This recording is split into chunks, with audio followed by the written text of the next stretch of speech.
Sir sir sir Hindi में बता दीजिए। ऊपर रचनाकार हिंदी में डेप्यूटी प्लानर ऊपर रचनाकार। हिंदी में बता दीजिए। देखिए, आज हम यहाँ पर MIDC के अधिकारियों के साथ चर्चा करने के लिए आए थे। हमारे मन में जो शंका थी, हमने जो उनकी नियमावली जो बनाए है, रूल बुक जो MIDC ने जो बनाया है, उस हिसाब से रूल नंबर 1 ये कहता है कि अगर किसी इंडस्ट्रियल एरिया के अंदर महज 20% लैंड बचा हुआ है, बाकी 80% प्लॉट्स अलॉट हो चुके हैं, तो वो 20% को किस तरीके से लोगों को दिया जाए, इंडस्ट्रियलिस्ट को, एंटरप्रेन्योर्स को, तो उसका ऑक्शन करना, ये प्रोसीजर है। बाकी सब प्लॉट्स के लिए ऑक्शन किया गया है। इनके बोलने के हिसाब से सिर्फ ये प्लॉट का ऑक्शन इसलिए नहीं किया कि ये खामोशी में बंद दरवाजे के अंदर खेला गया एक भ्रष्ट पूरा प्रोसीजर को अडॉप्ट किया गया मंत्री जी को खुश करने के लिए। अब इसमें हमारा ये कहना है कि अगर आपका ही नियम अगर आप तोड़ रहे हैं, तो हो सकता है कि कल हम जब एनफोर्समेंट डायरेक्टोरेट के पास जाएंगे, CBI एंटी करप्शन विंग के पास जाएंगे, तो MIDC के जिन जिन अधिकारियों के सिग्नेचर्स है, हम सबको इसके अंदर दोषी बताएंगे और इनकी इंक्वायरी भी करो बोल के, किस वजह से इन्होंने ये सारे नियम तोड़कर ये मिनिस्टर साहब के परिवार को, जो अब मैं उनको एक नया टाइटल दे रहा हूं कि परिवार कल्याण मंत्री हो गए हैं वो।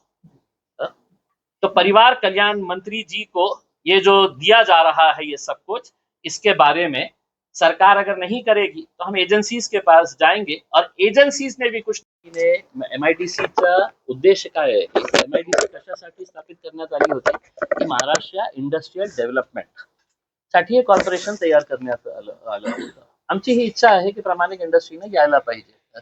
कृष्णा जाधव साहेब इंजिनियर आहे, त्यांना इंडस्ट्री करायची असेल तर स्वाभाविक काय आहे, ते जागा मागतील आणि ते करतील। त्यांनी ज्यांना जागा दिलेली आहे त्यांना विचारायला पाहिजे होतं की आपल्या घरामध्ये किती इंजिनियर्स आहे, आपल्या इंडस्ट्रीचा एक्सपिरियन्स काय आहे, आपण फॉरेन डायरेक्ट इन्व्हेस्टमेंट किती आणणार आहे। आणि माझं स्पष्ट एक हेच आहे की त्याचं ऑप्शन त्यांच्या नियमाप्रमाणे झालं असतं तर बहुतेक MIDCलाही जास्त पैसे मिळाले असते आणि तिथे 93 ऐवजी 150, 200, 500, 1000 एम्प्लॉयमेंट जनरेशन झालं असतं। पण एक गोष्ट या चर्चेतून स्पष्ट झालेली आहे की सगळ्यांना मिळून MIDCचे सगळे अधिकारी मिळून एका मंत्र्याला खुश करण्यासाठी आपले सगळे नियम कसे डावलतात याचा तुम्ही मीडियाच्या सोबत त्या एरियामध्ये जाऊन MIDCचे 2-3 अधिकारी त्या एरियामध्ये जाऊन सर्वे करा आणि तिथे आपल्या डोळ्याने बघून या की तिथे ट्रक टर्मिनसची किती आवश्यकता आहे।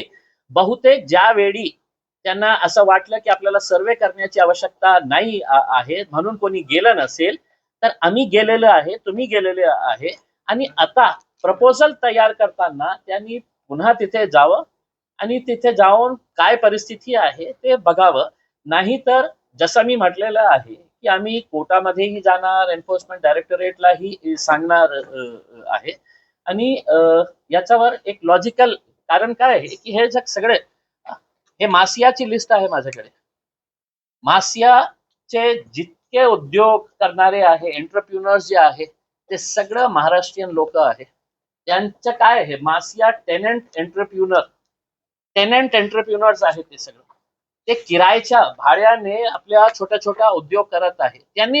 त्यांना पत्र दिलेले आहे की आम्ही तुमची जागा विकत घ्यायला तयार आहे, ते त्यांना ना देता त्यांनी हे दिलेले आहे। आज तुम्ही जे डॉक्युमेंट्स आणले होते ते नव्याने काढलेले दिसत आहेत, त्याच्यामध्ये काय काय लूपहोल्स आहेत, म्हणजे जसं की लिलाव केला नव्हता, वर्तमानपत्र जाहिरात दिली नव्हती, रोजगार निर्मितीचा मुद्दा, हे सगळे मुद्दे तुम्ही सगळे शॉर्ट मध्ये सांगा। नाही, काय आहे की त्यांच्या इज ऑफ डुईंग बिझनेसच्या जे नियमावली आहे त्या नियमावलीमध्ये नियम नंबर 1 आहे की auction procedure for allotment of plots.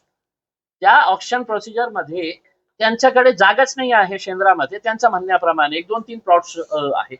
तर दुसऱ्या प्लॉटसाठी त्यांच्या म्हणण्याप्रमाणे त्यांनी ऑक्शन केली होती। मॅडमच्या म्हणण्याप्रमाणे ते एम्युनिटी प्लॉट होता म्हणून ते नाही केलं, तर एम्युनिटी प्लॉट तुम्ही विकलं नाही।